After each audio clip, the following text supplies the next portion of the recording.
ನಮ್ಮ ಎಜುಕೇಶನ್ ನಾವು ಪೇರೆಂಟ್ಸ್ಗೆ ಯಾವ ಥರ ಗೈಡ್ ಮಾಡಬೇಕು. ಇವಾಗ ಇವಾಗ ಎಲ್ಲರೂ ಆಡಿದವರು ಎಲ್ಲರೂ ಟೆನ್ನಿಸಲ್ಲಾಗಲಿ ಕ್ರಿಕೆಟಲ್ಲಾಗಲಿ ಎಲ್ಲರಿಗೂ ಇಂಡಿಯಾ ರೆಪ್ರೆಸೆಂಟ್ ಮಾಡೋಕ್ಕಾಗಲ್ಲ, ಇಲ್ಲ. ಎಲ್ಲರೂ ಟಾಪ್ 100 ಬರೋಕ್ಕಾಗಲ್ಲ. ಬಟ್ ಅದರಿಂದ ನಿಮಗೆ ಏನೇನು ಮಾಡ್ಬೋದು ಅನ್ನೋದು ಊಹಿಸೋಕ್ಕೂ ಆಗಲ್ಲ. ಯಾತಕ್ಕೆ ಒಂದು ಸ್ಮಾಲ್ ಎಕ್ಸಾಂಪಲ್, ನಮ್ಮಲ್ಲಿ ತುಂಬ ಸೀರಿಯಸ್ ಆಗಿ ಪ್ರೊಫೆಷ್ನಲ್ ಆಗಿ ಆಡಬೇಕಾದ್ರೆ ಎಷ್ಟು ಕಷ್ಟಪಡ್ಬೇಕು ಏನು ಅನ್ನೋದೆಲ್ಲ ಅರ್ಥ ಆಗಲಿಕ್ಕೆ ಸುಮಾರು ಜನ ಮಕ್ಕಳು ಆಡ್ತಾರೆ. ಬಟ್ ಅವ್ರು ಏನು ಹೇಳ್ತಾರೆ ಅಂದರೆ, ಅವ್ರು ಇವಾಗ ಏನಾಗಿದ್ದಾರೆ IIT ಅಲ್ಲಿದ್ದಾರೆ, ಅವರು ಅಮೇರಿಕನ್ ಕಾಲೇಜಸಲ್ಲಿ ಓದ್ತಾ ಇದ್ದಾರೆ. ಇಲ್ಲಿ ಕೆಲವರು IMG ಅಲ್ಲಿ ಇಂಟರ್ನ್ಯಾಷನಲ್ ಮ್ಯಾನೇಜ್ಮೆಂಟ್ ಗ್ರೂಪಲ್ಲಿ ಈ ವರ್ಲ್ಡಲ್ಲಿ ದೊಡ್ಡ ದೊಡ್ಡ ಟೂರ್ನಮೆಂಟು. ಸೊ ಅವ್ರು ಏನು ಹೇಳ್ತಾರೆ ಅಂದರೆ, ಈ ಸ್ಪೋರ್ಟ್ಸ್ ನಾನು ಆಡಿದ್ದಕ್ಕೆ ನನಗೆ ಮುಂದೆ ಬರೋಕ್ಕೆ ತುಂಬ ಸುಲಭ ಆಯಿತು.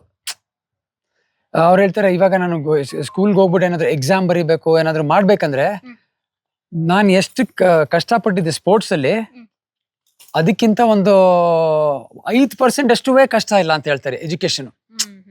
ಅದರಲ್ಲಿ ನೀವು ಮಾಡಬೇಕಾಗಿರೋ ಎಫರ್ಟ್ ಹಾಕಬೇಕು, ದಿವಸ ಬೆಳಗ್ಗೆ ಎದ್ಬಿಟ್ಟು ಇದು ಮಾಡ್ಬೇಕು ಅದು ಮಾಡಬೇಕು. ಮತ್ತು ಪ್ರತಿ ದಿವಸನೂ ಯು ಟು ಆಲ್ವೇಸ್ ಕಾನ್ಸ್ಟೆಂಟ್ ಆಗಿ ನೀವು ಸೋಲು ಗೆಲುವನ್ನು ಎದುರಿಸ್ಬೇಕು. ಅದಕ್ಕೆ ಯಾವ ಥರ ರೆಡಿ ಆಗಬೇಕು, ಏನು ಮಾಡಬೇಕು. ಸೊ ಈ ಎಲ್ಲನೂ ಒಂಥರ ಪ್ರಿಪ್ರೇಷನ್ ಇದ್ದಂಗೆ. ಹೌದು. ಸೊ ಅದು ನಿಮಗೆ ಜೀವನಕ್ಕೇ ತಯಾರು ಮಾಡ್ತಾ ಇದೆ ಸ್ಪೋರ್ಟ್ಸ್ ಅನ್ನೋದು.